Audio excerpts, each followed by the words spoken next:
అమరావతి ప్రాంతంలో విపరీతంగా నీళ్లు వచ్చేసాయని ఒక ప్రచారం జరుగుతుంది సార్. అమరావతి మొత్తం మునిగిపోయింది. ఇటువంటి ప్రాంతంలో రాజధాని ఎలా కడతారు అనే చర్చ జరుగుతుంది. సో, మీ కమెంట్ ఏంటి దానిపైన?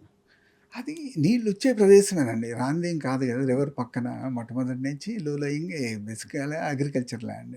కానీ నీరు రాకపోవటం అనే ప్రసక్తి లేదు. ఏ స్థాయిలో వస్తుందనేది తప్పితే తప్పనిసరిగా వస్తుంది. హ్మ్. రెండోది నీరు ఒక్కటే కాదండి అక్కడ. బేసిక్‌గా మీకు ఆ soils are unsuitable for construction అని ఐ రిపీటెడ్‌లీ సే. హ్మ్. ఇప్పుడు అక్కడ 2 టవర్స్ ఏదో కట్టించడానికి లాస్ట్ టైం ప్రయత్నం చేసి ఫౌండేషన్స్ వేశారండి. మనకు చెప్పేదాని ప్రకారం దాదాపు అది ఏదో 30-40 మీటర్స్ ఎంతో ఫౌండేషన్కి వెళ్ళవలసి వచ్చింది అని చెప్పారు. 40 మీటర్స్. అది ఓ మై గాడ్! ఆ! వేరేజ్ నేను వైజాగ్ పోర్ట్ ట్రస్ట్ చైర్మన్గా చేసిన ఔటర్ హార్బర్లో మేము ఔటర్ హార్బర్ బెర్త్ ఎక్స్పాన్షన్కి ఫౌండేషన్స్ 28 మీటర్స్లోనే వేసామండి. సీ అంటే పక్కన. సీలో సీలో. హ్మ్. సీలో హ్మ్. అంటే ఆ 28 మీటర్స్కి అక్కడ రాయి పడింది, ఓకే. ఫౌండేషన్ వేసాము. ఇక్కడ 40 మీటర్ల వరకు వెళ్ళవలసి వచ్చింది ఫౌండేషన్ వేయటానికంటే they are not suitable for bigger constructions. Hmm. Hmm. ఆ ఏరియా అంటే ఎక్కడైనా బ్లాక్ కాటన్ సైల్, మా ఊరు బ్లాక్ కాటన్ సైల్. హ్మ్. మేము పోయినసారి కళ్యాణ మండపం కట్టించాలంటే 18 అడుగులు 20 అడుగుల ఫౌండేషన్ వేయాల్సి అబ్బో! వచ్చింది. హ్మ్. అది మా ఊర్లో black cotton soil. Hmm. So అది problem is that area is not suitable for heavy constructions. That is పక్కా. అంటే మీరు ఏ టెక్నికల్ రిపోర్ట్ తీసుకున్నా అదే చెప్తారు. హ్మ్. హ్మ్. అదే లూజ్ సాయిల్ కింద బురదగా ప్రవాహం ఉంటుంది అనేది వాటర్ లాగా. హ్మ్. సో వాటిలో మీరు చాలా డెప్త్కి వెళ్ళి రాయి దొరికే వరకు వెళ్ళాలి అని అంటే cost is heavy. Is it worth it? హ్మ్. పక్కనే 10 కిలోమీటర్ల దూరంలో వెళ్తే మీకు నాగార్జున యూనివర్సిటీ ఏరియా అంతా కొండ కొండ ప్రాంతం. ప్రాంతం మళ్ళీ. ఆ! సో ఈ బురదలో మనము అంత కష్టపడి ఎందుకు కట్టుకోవాలి? అక్కడికి వెళ్తే 10 అడుగుల్లోనే ఫౌండేషన్లో రాయి తగులుతుంది. హ్మ్. పక్కనే కదా. Hmm. Why we did not choose such area for constructions అనే ప్రశ్న వస్తుంది. హ్మ్. నేను రిపీటెడ్గా చెప్పేది అదండి, ఆ area is not suitable for heavy constructions. రెండోది అసలు క్యాపిటల్ అనేది పెద్ద ఎత్తున ప్లాన్ చేసుకోవటం కూడా అవసరం లేదు అనేది కరెక్ట్. హ్మ్. From the beginning I go on say. ఇప్పుడు మీరు కాలిఫోర్నియా వెళ్ళండి, హ్మ్. 90% ఆఫ్ సిటిజన్స్ని మీరు అడగండి మీ క్యాపిటల్ ఏదని, హ్మ్. తెలియదండి, చెప్పరు. క్యాపిటల్ ఏంటో తెలీదు. తెలియదు, ఓకే. ఒక అవసరం లేదు. హ్మ్. క్యాపిటల్ అక్కడ సాక్రమెంటోలో ఉంటుంది ఒక కార్నర్లో. హ్మ్. హ్మ్. హ్మ్. బిగ్ టౌన్స్ అన్ని లాస్ ఏంజలీస్, శాన్ ఫ్రాన్సిస్కో ఇవన్నీ మిలియన్స్ ఆఫ్ జనాభా ఉండేవి. హ్మ్. అది ఒక చిన్న టౌన్ అండి సాక్రమెంటో. హ్మ్. సాక్రమెంటోలో ఉంటుంది వాళ్ళ క్యాపిటల్. హుహు. సో నోబడీ నోస్, అవసరం లేదు వాళ్ళకి ఏదికి అంటే anything and everything what they need is available locally. హ్మ్. ఆ ఆఫీసులు కానీ వాట్ ఎవర్ రిక్వైర్డ్ క్లియరెన్సెస్కి ఏది కావాలన్నా కూడా అన్నీ లోకల్లీ అవైలబుల్. హ్మ్. So who is bothered about capital అండి? అక్కడ ఎలక్టెడ్ సెనేటర్స్ ఎవరో వాళ్ళు వెళ్ళి ఎప్పుడో మీటింగ్ పెట్టుకోవడానికి కావాలి, నథింగ్ ఎల్స్. హ్మ్. It's not required for anything else. హ్మ్. అది పెద్ద సిటీలో క్యాపిటల్ ఉండాలా లేకపోతే క్యాపిటల్ ఉన్న సిటీని పెద్దదిగా చేయాలి అనేది there are I mean hardly any example and in the world. Hmm. మీరు వాషింగ్టన్ తీసుకున్న తర్వాత కట్టిందే కదండి. ఒరిజినల్ ఎక్కడ ఫిలడెల్ఫియాలో ఉండేది. Hmm. It's not New York or Los Angeles or Minneapolis or something. Hmm. చిన్న ప్లేసే కదా. హుహు. తర్వాత కొంచెం కొంచెం డెవలప్ అవుతుంది. ఆస్ట్రేలియా వెళ్ళండి, ఎక్కడో మధ్యలో అది సిడ్నీ దానికి కాకుండా మధ్యలో ఒక చిన్న ప్లేస్లో ఎంత 3 లక్షల జనాభా ఇప్పుడు. హ్మ్. అప్పుడు ఇంకా తక్కువ అండి. ఫారెస్ట్లో అటు ఇటు ల్యాండ్ తీసుకుని 2 స్టేట్లది గొడవ వస్తే కట్టించారండి. హుహు. హుహు. అది హ్మ్. దాని పేరు ఏముంది కదా, హ్మ్. ఆస్ట్రేలియన్ క్యాపిటల్ చిన్నది. అది అసలు ఎవరికి తెలియనే తెలియదండి. అంత everybody talks about Sydney, Melbourne, Melbourne Perth, అనుకుంటాం. బ్రిస్బేన్ ఇవి మాట్లాడతారు. హ్మ్.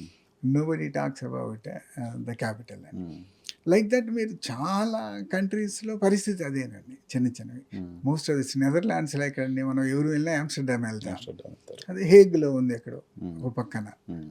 లైక్ దట్ ఎక్కడికి వెళ్ళినా అంతేనే క్యాపిటల్. హ్మ్. మీకు ఏదో ఎక్సెప్షన్స్ లండన్ సో, లాంటివంటే ఇప్పుడు ఏదో ప్రభుత్వం చాలా సీరియస్‌గా అమరావతిని డెవలప్ చేయాలనుకుంటుంది. కేంద్ర ప్రభుత్వం 15,000 కోట్ల అప్పులు ఇప్పిస్తోంది.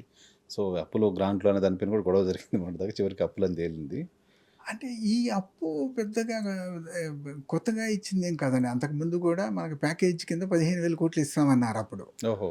ఎక్స్టర్నల్ ఎయిడెడ్ ప్రాజెక్ట్స్ ద్వారా ఇస్తాము, హ్మ్. మీరు ఏ ప్రపోజల్స్ ఇస్తే అవి అని అంతకుముందు చంద్రబాబు నాయుడు గారి గవర్నమెంట్లో వచ్చినటువంటి ప్రపోజలేనండి మీరు అప్పుడు అప్పుడు. ఫినాన్స్ సెక్రటరీ గారు అవును. That's the same proposal. కాకపోతే పర్పస్ అప్పుడు ఆ 15,000 కోట్లు ఏదో 4-5 స్కీములు, 4-5 హెల్త్ ఇట్లా వేరియస్ దానికి అనుకున్నాము. ఇప్పుడు దాన్ని బహుశా అమరావతికి ఖర్చు పెట్టచ్చు. బట్ అప్పుడు ఒప్పుకున్న 15,000 కోట్లే ఇవ్వండి. అప్పు కోసమే. అప్పు కోసమే. అప్పుడు ఎక్స్టర్నల్ ఎయిడెడ్ ప్రాజెక్ట్స్ ద్వారానే ఇస్తామన్నారు అప్పుడు 15,000 కోట్లు. That was the package offered. Same 5 years ముందు అది. అంతే కదండి. 5 ఇయర్స్ దాటిపోయింది కదా, 7 ఇయర్స్ 7 ఇయర్స్ ముందు. అప్పుడు తీసుకుంటే ఉపయోగం ఉండేదేమో. కానీ ఏదో కొన్ని రోడ్లకి ఐ థింక్ అప్పుడు కొన్ని పంచాయతీ రోడ్స్ ఇవి అదే మన మండల్ టు జిల్లా రోడ్స్ ఇవన్నిటికి ఒక ప్రాజెక్ట్ అని, హెల్త్కి ఒక ప్రాజెక్ట్ అని అట్లా అప్పుడు recent I think maybe 25,000-30,000 crores projects. It's a part of package. అంతేనండి. ఓకే.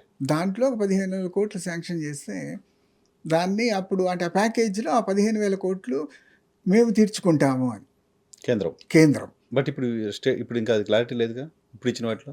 ఇప్పుడైనా అంతేనండి. కాకపోతే వాళ్ళే తీర్చుతాం అంటున్నట్లు నాకు అర్థమైంది. క్లారిటీ ఉందనుకుంటాను. బట్ ఇష్యూ ఏంటంటే అప్పుడైనా ఇప్పుడైనా దీన్ని మీ ఎఫ్ఆర్బిఎం లిమిట్స్లోనే అడ్జస్ట్ చేస్తాము అని. ఓహో, ఓకే. అంటే ఇప్పుడు మనకు 3,000 కోట్లు ఇచ్చారనుకోండి ఈ సంవత్సరం, మనకి 50,000 కోట్లు ఎఫ్ఆర్బిఎం లిమిట్లు ఉంటే ఈ 3,000 కోట్లు విత్ ఇన్ దట్ 50,000 దానికి వాళ్ళు ఎందుకు చేయాలి? ఎఫ్ఆర్బిఎం లిమిట్లోకి రాష్ట్ర ప్రభుత్వం స్వేచ్ఛ ఉంది కదా తెచ్చుకోవడానికి.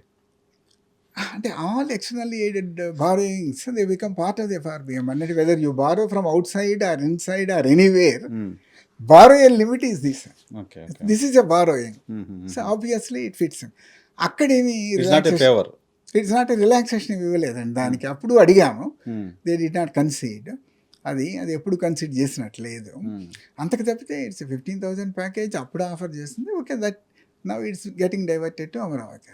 సో ఇప్పుడు అమరావతిలో అంత డబ్బులు ఖర్చు పెట్టడం అనేది స్టేట్ పాయింట్ ఆఫ్ వ్యూలో హెల్దీగానే చూడాలా దాన్ని? ఎలా చూడాలి? అదే యుక్తిగత 60,000 కోట్లు అనేది నారాయణ గారు అనౌన్స్ చేశారు, మున్సిపల్ శాఖ మంత్రి. మాకు అమరావతి 2000 అంటే యుక్తిగతంగా నేను చెప్తూ ఉంటాను కదండి, అదే investing on something non productive like government buildings, assembly, ఇటువంటి వాటికి ఇన్ని వేల కోట్లు పెట్టి ఖర్చు పెట్టడం ఈజ్ నాట్ కరెక్ట్ అనేది నా ఉద్దేశం అండి. ఎందుకంటే దాని అవసరం అతి తక్కువ మందికి, అతి కొద్ది మందికి. సెక్రటేరియట్కి ఎవరు వెళ్తారండి? మొట్టమొదటి నుంచి ఎవరు ఎమ్మెల్యేలు, మినిస్టర్లు, లేకపోతే బ్యూరోక్రాట్స్, కాంట్రాక్టర్లు, అంతకు తప్పితే ఎవరు వెళ్ళరు కదండి. వేరేస్ మీరు దాన్ని పర్పస్ఫుల్గా వేరే పనులకు ఉపయోగించుకోవచ్చు అని. Village secretariat, mandal office, collector office సరిగ్గా పనిచేస్తే అసలు వీటి అవసరం ఏముందండి. So focus need to be those systems. ఆ ఇన్స్టిట్యూషన్స్ బాగా పనిచేయటట్లు చేసుకోవాలి తప్పితే ఇంకా అదర్వైజ్ నో పర్పస్ అండి. క్యాపిటల్ వల్ల వచ్చేది ఏమి ఉండదు. I don't see anybody got anything out of huge capital or huge structure. So దాని మీద ఎక్కువ డబ్బు ఖర్చు పెట్టడం అవసరం. అది రైతుల కమిట్మెంట్ ఏమన్నా ఉంటే దాని ప్రకారం అది డెవలప్ చేసేవాళ్ళు. ల్యాండ్ వాళ్ళ దగ్గర తీసుకున్నారు కాబట్టి అసలు అంత అవసరము తీసుకోకుండా ఉండవలసింది. ఎందుకంటే ఒక 1000 ఎకరాలు అయితే that's more than enough for సెక్రటేరియట్లు, అసెంబ్లీలు, వాటన్నిటికి కూడా. అదేండి ఏ కొండ ప్రాంతంలోనో, ఏ ఆ యూనివర్సిటీ ప్రాంతంలో ఎక్కడో గట్టి భూమి ఒక 1000 ఎకరాలు తీసుకుంటే సరిపోయేదండి. అప్పుడు వాళ్ళందరూ మన ఒడ్డి శోభనాధీశ్వరరావు గారు,